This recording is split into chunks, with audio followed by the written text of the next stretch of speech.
So in no way am I saying that I'm crazy perfect, but I want to talk a little bit about perfectionism today.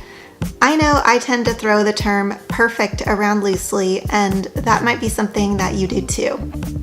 Here on Artsy Cupcake, after all, I try to help you perfect the art of life, home, health, and style. I know this topic of perfection is something that's on a lot of our minds, but is striving for true perfection a good or a bad thing? Do you find yourself getting upset if things don't go exactly as perfectly as you planned? Stay tuned to find out my tips to approach perfection in a healthy way. 1. Create your own definition of perfection. So, what is the true textbook definition of perfection? Well, perfection is a noun, and it means the condition, state, or quality of being free or as free as possible from all flaws or defects. It's a person or thing perceived as the embodiment of perfection. The action or process of improving something until it's faultless or as faultless as possible. But when we look at the synonyms, it's betterment, refinement, refining, honing. And it's hard to see reality as truth when there are perfect looking photos on social media and advertisements with photoshopped images, all making us believe that everything really is that perfect. If we alter our thoughts to accept that these images are not the truth, then we can alter our own ideas of perfection. So let's look at that definition of perfection again and create our own. If we want to loosen up the definition, what could we do here?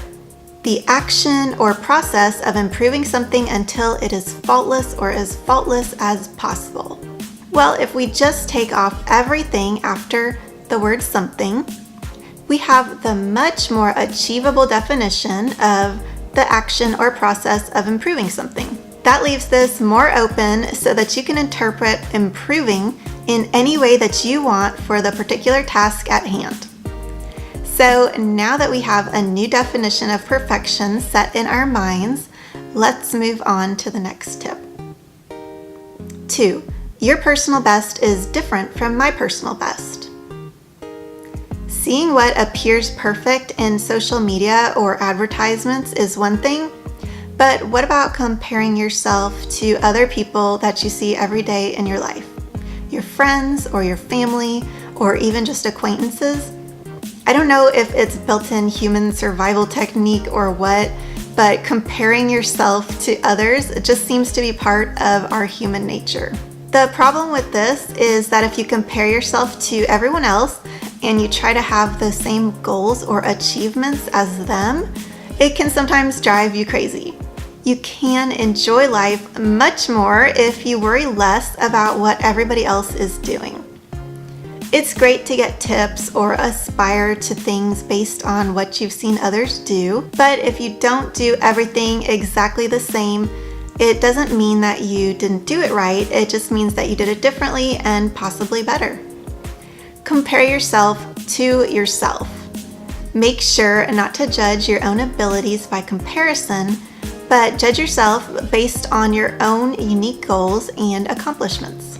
3. Strive for excellence over perfection. This basically means have high standards set for yourself, but don't set them to be unachievable or unreachable. Perfectionists tend to have unrealistically demanding high goals.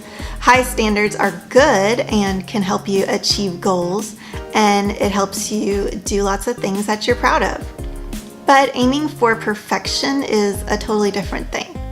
This is a problem because perfection does not exist. You can use the word perfect all you want, but the definition should be understood as that of excellence or making something the best it can be. That something could be yourself or a goal of some sort, but perfect will always be defined in your mind as the best it can possibly be in a realistic way. The pursuit of excellence should always be there, driving us to be better, to help us work harder and make ourselves proud of our actions every day. If you strive for excellence, then you won't get upset at yourself for failing at the impossible. Always remember to congratulate yourself on doing your very best and knowing that you strived for excellence. 4. Don't get caught up in the details. Sometimes perfectionists are so laser focused on getting some detail right, it's really easy to miss the bigger picture. They say that there are 2 different types of people, big picture people and the details people. Big picture people tend to be the creatives, strategic, and visionary types, but they can also be messy, disorganized, and forgetful. The details people are conscientious, planful, and exacting. This sounds a lot like perfectionists, doesn't it? The downfalls of these detail-focused people are that they can lack perspective or fail to prioritize. So knowing that these are the negatives of being a perfectionist is a step in the right direction towards progress. Let's look at this lacking perspective or failing to prioritize quality. So you might highlight a book to call out important notes, but you end up highlighting pretty much the whole thing. You also might have a tendency to overthink things. Both of these actions are wasting time because you have to go through your notes again and you have to find out what the actual important points that stand out are. And you may waste time overthinking something instead of just getting right to the decision. Taking note of when you're making everything equally important or when you're overthinking can help you stop in your tracks and make yourself come to a faster decision or get more organized about going about doing something. Getting better at prioritizing can help you improve your big thinking skills, and focusing on the details is a great skill to have and something that you should be proud that you're good at. But adding in some of these big thinking skills can really round you out and make sure that you're not getting caught up in the details. 5. Be the right kind of perfectionist. The 2 different types of perfectionists set high standards and go after lofty goals. They both work hard to get what they want, and they both care a lot about doing a good job. But there is one small difference.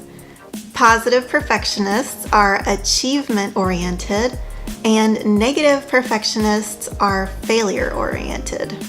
The positive perfectionist is process-oriented instead of outcome-oriented.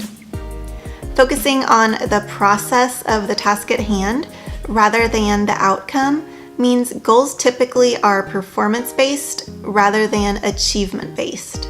For a perfectionist individual, self-worth depends on achievement.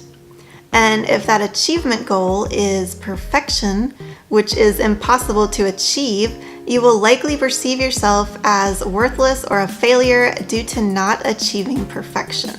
As an example, a negative perfectionist trying to lose weight might think, I gained weight this week, I do this because I'm weak and lazy, where the positive perfectionist would think, I gained weight this week and I gave it a good effort and I need to figure out how to improve.